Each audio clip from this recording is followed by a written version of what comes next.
Alors, on poursuit ce soir l'étude sur les alliances. Ce sujet est tellement important que si j'étais doyen d'une faculté de théologie ou d'un séminaire de théologie, j'inclurais pour la première session un cours sur les alliances.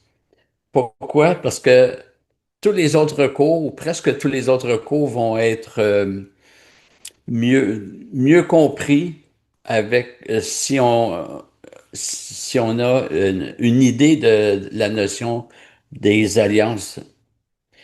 Et on avait parlé de la définition de donc qu'est-ce qu'une alliance dans la Bible. On avait vu Robertson, le théologien, qui dit c'est un lien de sang souverainement administré. S'il y en a qui n'étaient pas là, c'est accessible sur notre page YouTube. On pourrait dire aussi qu'une alliance est un engagement solennel et relationnel.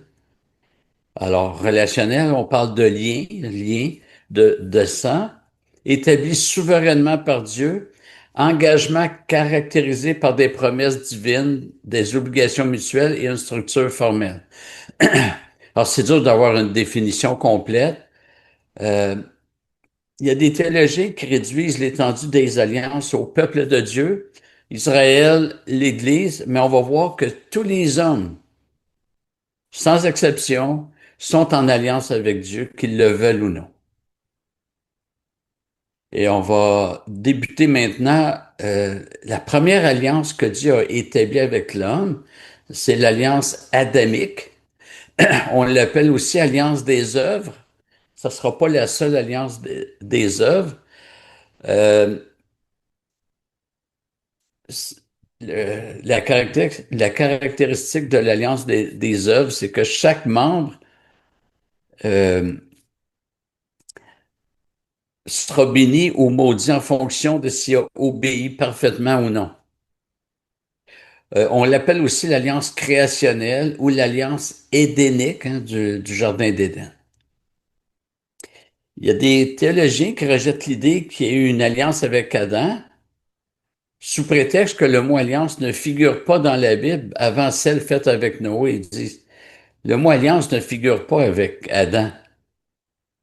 Alors, ce à quoi on peut répondre que le mot mariage ne figure pas dans les premiers chapitres de la Genèse. Et pourtant, nous croyons qu'il y a eu mariage entre Adam et Ève, et Jésus nous parle d'Adam et Ève comme étant le premier mariage.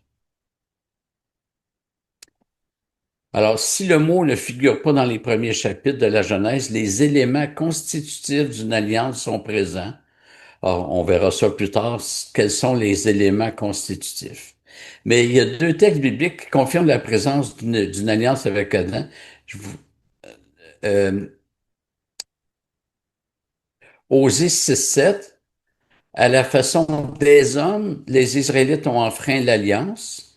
Une meilleure traduction serait à la façon d'Adam, les Israélites ont enfreint l'alliance.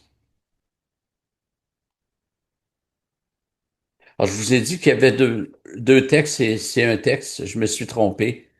Euh, alors que l'on traduise par Adam ou par les hommes, ça change pas grand-chose pour notre sujet, parce que si c'est à la manière d'Adam, mais Adam a entraîné tous les hommes, et si c'est tous les hommes qui est la bonne traduction, ben c'est parce que tous les hommes sont en Adam.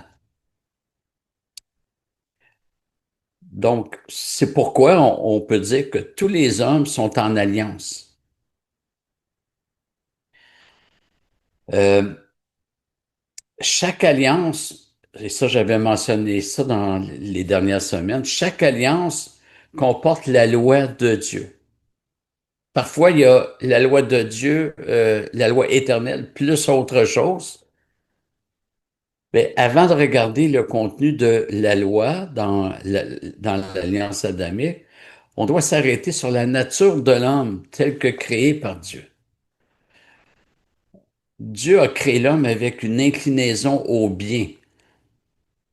Dans Genèse 5.1, c'est marqué, voici le livre de la postérité d'Adam. Le jour où Dieu créa Adam, il le fit à la ressemblance de Dieu. Et Ecclésias 7.29, seulement voici ce que j'ai trouvé. c'est que Dieu a fait les hommes droits, mais ils ont cherché bien des subtilités. Donc, l'homme a été créé avec une inclinaison au bien, mais non pas une détermination au bien. Autrement dit, l'homme pouvait pécher. Et donc, Dieu a créé l'homme et la femme pour qu'ils soient ceux qui lui ressemblent, ceux qui portent l'image. J'en ai déjà parlé, mais c'est pas tout le monde qui était là. Aujourd'hui, donc, depuis la chute, est-ce que l'homme porte encore l'image de Dieu?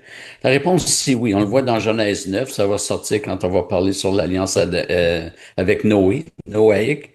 Euh, L'apôtre Jacques, dans son épître, dit, par la même bouche, nous bénissons Dieu et nous maudissons des hommes faits à l'image de Dieu. Donc, la chute n'a pas supprimé l'image, le fait que l'homme est à l'image de Dieu. Par contre, la chute a souillé cette image-là.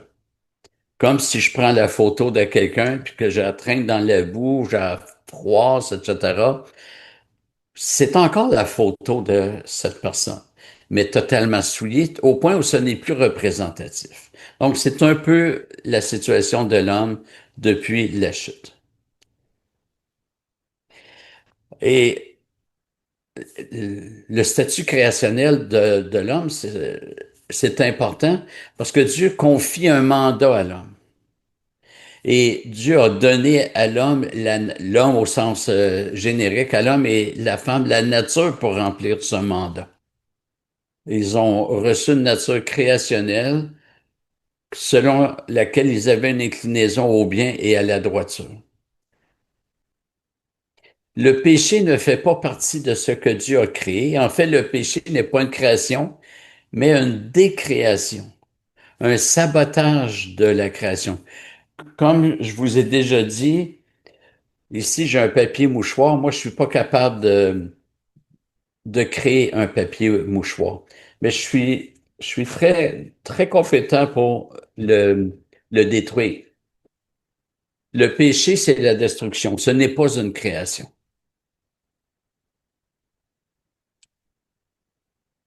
Donc, l'homme reçoit un mandat qui correspond à sa nature. Dieu n'a pas donné un mandat sans la nature.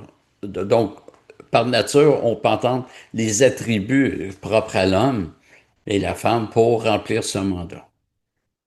Et j'ouvre une parenthèse ici. Certains disent que le Christ n'a pas vraiment assumé la nature humaine puisqu'il n'a pas péché. Alors nous répondons que le péché n'humanise pas, mais il déshumanise. Le péché ne fait pas, c'est pas le péché qui fait que l'homme est homme. En fait, le seul homme qui a vraiment vécu la nature humaine, c'est Jésus puisqu'il n'a pas péché. Nous, nous sommes déshumanisés, dénaturés. Donc l'homme a été créé avec une morale, une droiture, créé à l'image de Dieu et à sa ressemblance. La ressemblance n'est pas une copie conforme.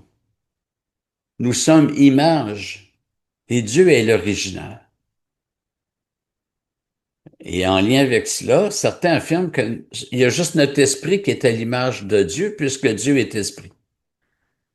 Et pour moi, c'est pas soutenable cette pensée-là. Premièrement, le Fils de Dieu s'est incarné pour que les apôtres puissent contempler la gloire du Fils unique de Dieu. Et quand on y pense, par exemple, Dieu est bon, quand on veut refléter la bonté de Dieu, on a besoin, c'est pas juste dans notre esprit, on a besoin de notre corps. Euh, Si je veux aider quelqu'un, j'ai besoin de mon corps, je vais me déplacer, hein, je peux l'aider de plusieurs façons. Euh, je veux encourager une personne, ma bouche doit participer. Donc, c'est corps et âme qui fait qu'on est image de Dieu.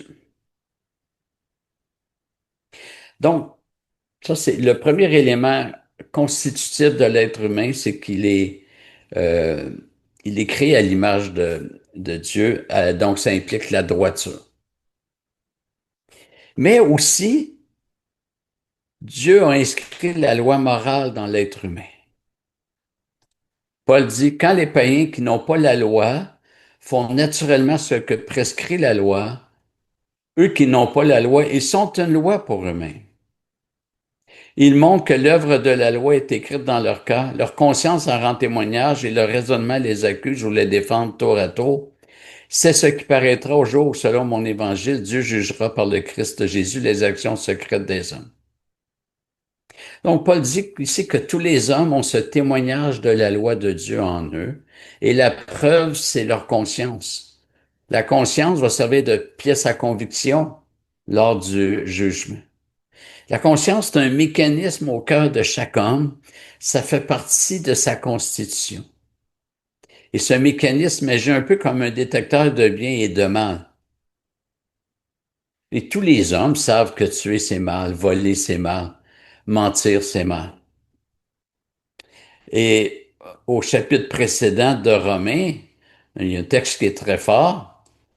Et bien qu'il, donc il parle de tous les pécheurs, bien qu'ils connaissent le décret de Dieu, selon lequel ceux qui pratiquent de telles choses sont dignes de mort, non seulement ils les font, mais encore ils approuvent ceux qui les pratiquent. Et ce qui est intéressant de ces versets-là, c'est que non seulement les non-chrétiens savent que le bien et le mal existent, ils savent qu'ils font le mal au moins de temps en temps, mais en plus, ils savent qu'il y a une juste condamnation pour ceux qui commettent le mal. On lit ici.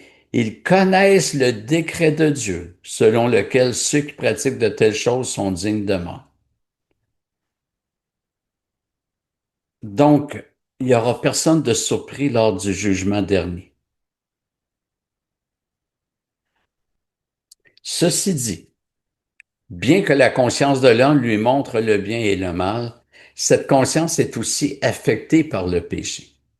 La preuve, c'est que la conscience, comme tout le reste de l'être humain, a besoin d'être purifiée. C'est ce qu'on lit dans Hébreux 9. Combien plus le sang du Christ, qui par l'Esprit éternel s'est offert lui-même sans tache à Dieu, purifiera-t-il notre conscience des œuvres mortes pour que nous servions le Dieu vivant? Donc, notre conscience a besoin d'être purifiée, puis sans la régénération, il n'y a pas de purification. Ça veut dire que la conscience, elle est souillée. La conscience est encore là, mais elle est souillée. En fait, le péché a affecté toutes les fonctions de l'homme. Mais malgré cela, il demeure qu'il y a un témoignage de la loi de Dieu qui est dans chacun. Le pire voleur n'aimera pas se faire voler. Combien d'individus critiquent le gouvernement parce que le gouvernement leur prend de l'argent, mais eux vont frauder dans leurs impôts?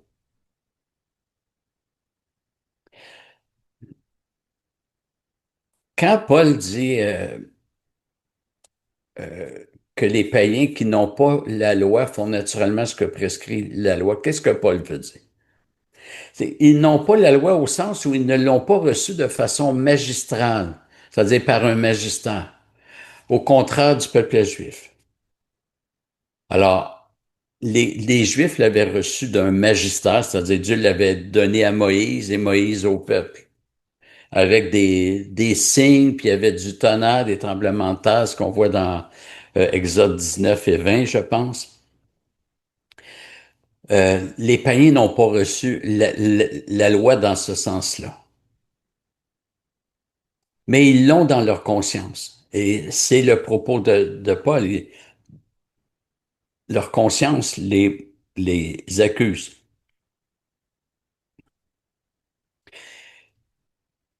Et ce n'est pas une autre loi. C'est la même loi. C'est les 10 commandements. On, et on va voir éventuellement qu'il ne faut pas rejeter trop vite le reste de la loi de Moïse. Il y a des éléments qui doivent être maintenus. Il y en a d'autres qui sont abolis. On verra ça éventuellement. Mais pour nous éclairer dans la suite de Romains 2, on a lu les versets 14 et 15 et Paul ajoute ceci. C'est ce qui paraîtra au jour où, selon mon évangile, Dieu jugera par le Christ Jésus les actions secrètes des hommes. Et ce que Paul est en train de dire, donc, quand les païens qui n'ont pas la loi font naturellement ce que prescrit la loi, ils montrent que l'œuvre de la loi est écrite en eux, leur conscience les accuse ou les défend tour à tour. C'est ce qui paraîtra au jour où, selon mon évangile, Dieu jugera par le Christ Jésus les actions secrètes des hommes. C'est quoi qui va paraître? Le fait que les païens avaient cette conscience de la loi de Dieu en eux. Ça va paraître, ça va servir de pièce à conviction. Et c'est très important pour la compréhension de l'alliance adamique, l'alliance des œuvres, puisque le Seigneur a placé tous les hommes en alliance des œuvres, il les a créés pour que dans leur nature, ils puissent être responsables dans cette alliance. Le mot responsable, ça veut dire euh, vont devoir répondre, ça vient du mot répondre.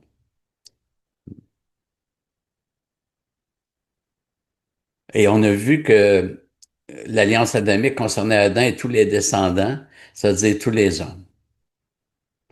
Paul continue dans Romains 2 et dit, toi qui te donnes le nom de juif, qui te repose sur la loi, qui te glorifie de Dieu, qui connaît sa volonté, qui est instruit par la loi, c'est discerner ce qui est important. Là, il faut comprendre le développement de Paul à partir du chapitre 1, je pense à partir du verset 18, commence à parler du péché chez les païens. Et Paul avait en tête que Paul, il connaissait très bien la manière de penser des Juifs qui se disaient, oh, mais ça, c'est les païens, nous. Nous, on n'est pas comme ça.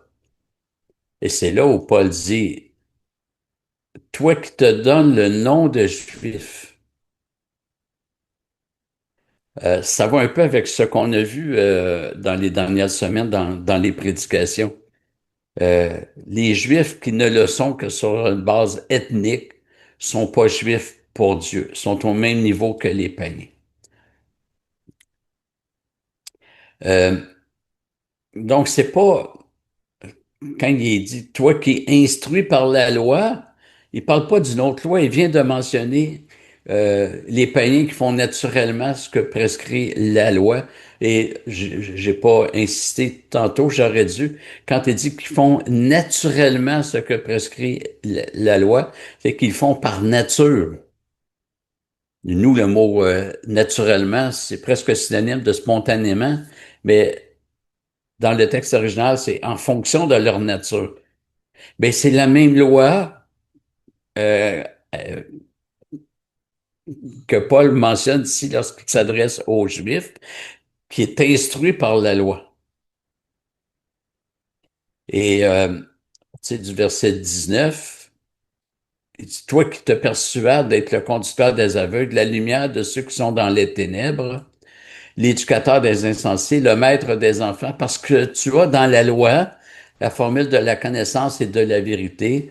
Toi donc, qui enseignes les autres, ne t'enseignes pas toi-même. Autrement dit, les Juifs sont pas mieux. Il va arriver au chapitre 3, dont nous avons tous prouvé, autant Juifs que Grecs, que nous sommes esclaves du péché. Puis immédiatement après, on est au verset 21, immédiatement au verset 22 et 23, il va citer 3 des 10 commandements. Toi qui prêches de ne pas dérober, tu dérobes, c'est le commandement de ne pas voler. Toi qui dis de ne pas commettre adultère, tu commets l'adultère. On reconnaît le commandement, tu ne commettras pas d'adultère. Toi qui as horreur des idoles, tu commets des sacrilèges. On reconnaît le, le troisième commandement, deuxième ou troisième commandement. Toi qui te fais une gloire de la loi, tu déshonores Dieu par la transgression de la loi. Donc, ces versets-là nous montrent que la loi que les païens ont en eux, c'est les 10 commandements. Parce que Paul continue avec la même loi, puis il va chercher trois des 10 commandements. D'ailleurs, les hommes n'ont pas besoin des 10 commandements pour savoir que voler c'est mal, que tuer c'est mal, que mentir c'est mal, etc. Même dans les tribus cannibales, où on tuait du monde pour les manger, en fait, on tuait les ennemis. Mais dans une même communauté, on ne se mangeait pas. C'était mal de tuer. quelqu'un. Et cette même loi sera réitérée dans l'Alliance mosaïque et aussi dans la Nouvelle Alliance, puisque la Nouvelle Alliance comporte le fait que le Seigneur écrit sa loi dans nos cœurs. Or, on verra ces choses quand on sera rendu à ce moment-là. On va s'arrêter ici pour ce soir et parce que je manquerai de temps pour exposer le prochain point, donc merci de votre attention.